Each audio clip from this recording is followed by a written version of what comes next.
Welcome to Number 9 Squadron online training based here in Wanganui. It's really great to have you along. Today's session is based on aviation training.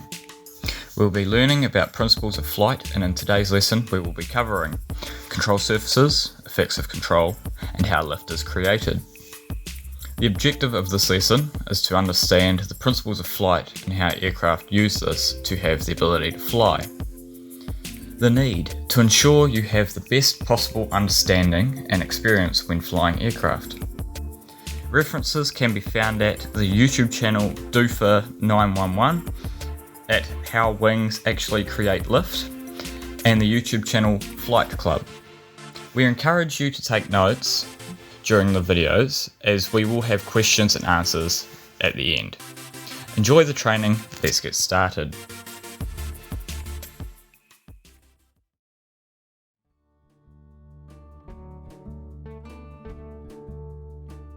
So today we're going to be taking a look at how planes actually fly. So basically, planes fly because they have wings. This video is going to take a look at what the wings are actually doing, which causes a plane to fly. So firstly, we'll need a wing. This shape here represents the cross-section of an aircraft wing, also called an aerofoil. This view is if you were looking at it from side on, i.e. from the wingtip looking towards the plane. So one of the most common but incorrect theories which is taught is something called the longer path or equal transit theory, which is based on the Bernoulli principle. So the explanation that this theory gives is that the airflow, the air which is hitting the wing, splits as it hits the front of the wing. The air passes over and under the wing and rejoins at the back of the wing at the same time. So for this to happen, the air flowing over the top of the wing has a further distance to cover over the curved surface, therefore it speeds up. As the air speeds up, it causes an area of low air pressure above the wing. The air which passes underneath the wing slows down because it has a shorter distance to travel, and this causes high air pressure below the wing. The end result, this theory states, is that it's this pressure difference above and below the wing which causes the wing to move upwards, and this upwards force is more commonly called lift. Now, there are a few aspects of this theory which are correct, but it doesn't tell the full story. So I'm going to give you the correct answer first and then try and explain what's going on after. So the correct answer is that lift is created because a wing or an aerofoil is turning the airflow and directing it downwards. It's not a pressure difference which creates lift. So the airflow hits the front of the wing and splits, the same as before. Also, Bernoulli was correct when he talked about the difference in air pressure above and below the wing, and he was also correct in saying that the air which flows over the top of the wing speeds up. Now, the air which passes over the wing kind of sticks to the top of the wing and follows the curve of the upper surface. This sticking phenomenon is known as the Coanda effect. As the airflow leaves the wing at the back, it leaves at a slight downward angle because of that curve. That downward deflection also affects the air which passes under the wing and also turns it in a downward direction. It's this turning of the airflow which causes lift. You can generate more lift in two ways. The first is by increasing the speed at which the air passes around the wing. This is generally attained by simply flying faster. You can also increase something called the angle of attack. This is the angle of the wing relative to the airflow. So in this example, you can see that the wing is pretty much pointed directly into the airflow. However, if we increase the angle of attack, you can see that the wing is tilted backwards.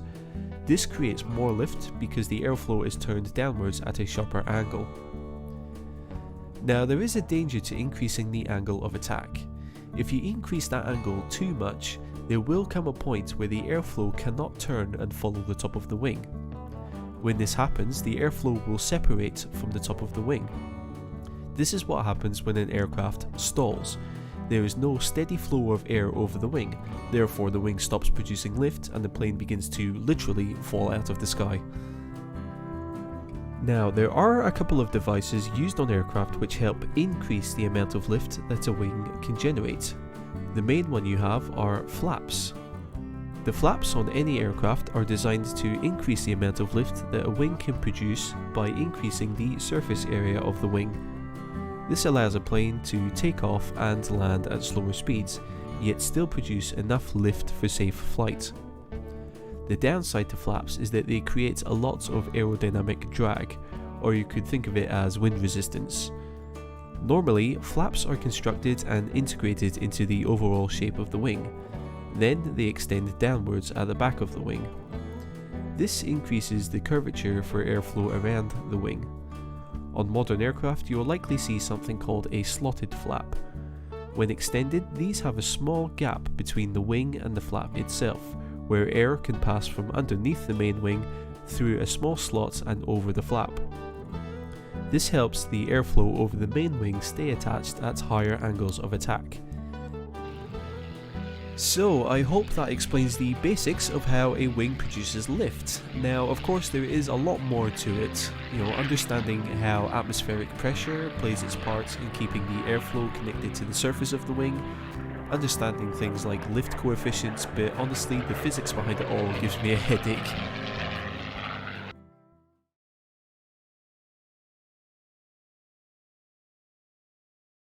The pilot flies an aircraft, manipulating controls that are linked to devices which are called control surfaces.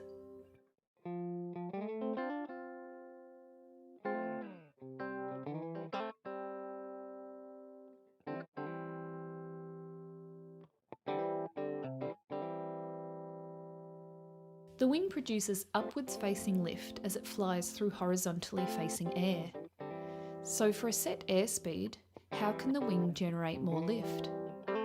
You can split a section of the wing into a separate surface like this.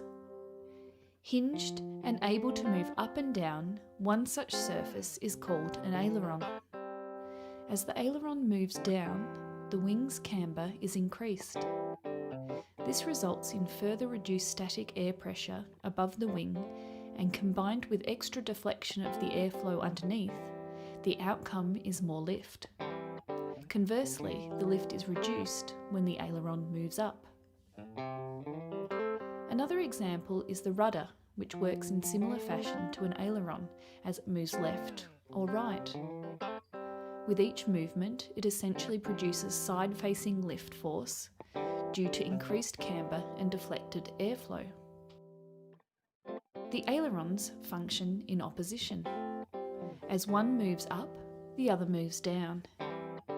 The pilot uses the control column to operate the ailerons by turning it right or left. The primary effect is a roll about the aircraft's centre of gravity. The pilot uses rudder pedals to operate the rudder. Pressing the left pedal moves the rudder left, and the primary effect is a yaw to the left. The right rudder yaws the aircraft to the right. The aircraft model in this demonstration is fitted with a stabilator, which is a one-piece design of an elevator. The pilot uses the control column to operate this control surface by pushing it forward or pulling it back. As the stabilator moves up or down, it deflects the relative airflow and causes the aircraft to pitch up or down about its centre of gravity. Finally, there is power. The pilot controls the aircraft's power by the throttle control. For example, more power generated by the propulsion system produces the obvious primary effect of more airspeed.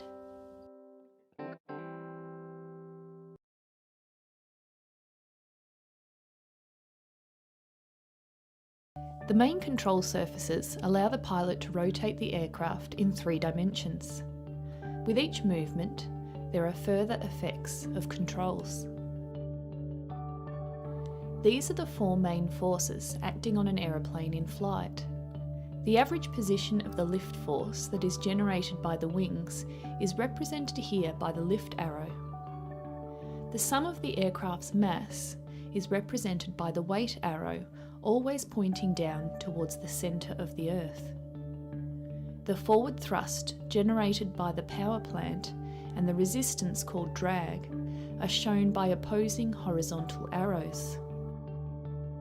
The primary effect of the ailerons is a roll. As the aeroplane rolls, the lift force rolls with it. Now that the vertical component of the lift is smaller and no longer supports the aeroplane's weight, it causes the aeroplane to slide down. In this example viewed from above, as the aeroplane slides down in the direction of the lower wing, the relative airflow shifts to act from the side. The vertical surface of the rudder is exposed to side-facing airflow, pushing the tail to the left, resulting in a secondary effect that is yaw. The primary effect of rudder is a yaw. As the aeroplane yaws, the outer wing moves forward, further than the inner wing, thus it moves a little faster. Faster airflow equals more lift. Viewed from behind, the result is a roll, which is the secondary effect of using the rudder. The primary effect of the stabilator is pitch. As the aeroplane pitches down, the weight vector now contributes to the forward motion and results in increased airspeed and loss of altitude. The opposite happens to airspeed when the aeroplane is pitched up. So in summary, these are the primary and secondary effects of controls.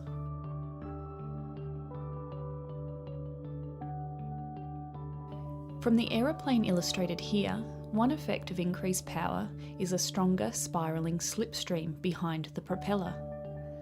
This local volume of faster airflow affects the aeroplane's empennage by making the stabilator and the rudder more sensitive to pilots' inputs. In addition to that, the spiralling slipstream has a tendency to wrap around the fuselage. It impacts the rudder on the side and induces a yawing moment to the left for a clockwise rotating propeller.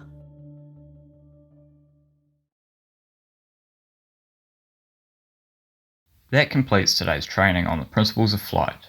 Before we go, let's have a quick quiz and see how you got on.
The objective of this lesson is to understand the principles of flight and how aircraft use this to have the ability to fly.